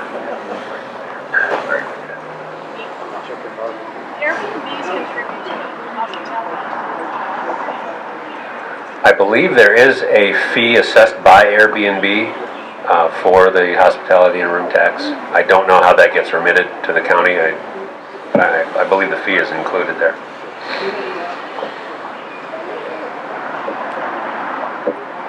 Everyone wants chicken. Anything else? Well, I want to thank everybody for attending. We're open to feedback on whether you prefer a nice pre-summer Saturday or a cold winter Saturday inside. It was, I think, enjoyable, but we're all open to suggestions about when would be the best time to do next year's State of the Village. But thank you all for attending. As always, we are available by phone, email. We have information published regularly on the website. We have a village Facebook page, a virtual Village Hall community page. I believe, and to, it's always a danger, I think, for elected officials to pat themselves on the back, but I do think that this board has made information more available through more channels of communication than has ever been available in the past. If you see a deficiency somewhere, please let us know. We certainly want to get more information out rather than less. And we certainly do look for feedback.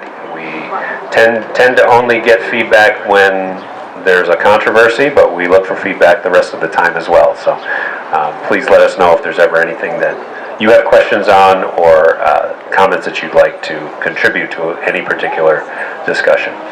So thank you, everyone, and stick around and buy some chicken. And yes, don't forget, 1 p.m. the Rotary is doing their rubber duck race in Trumansburg Creek. Should be a lot of fun. Gordon, where are they starting to go?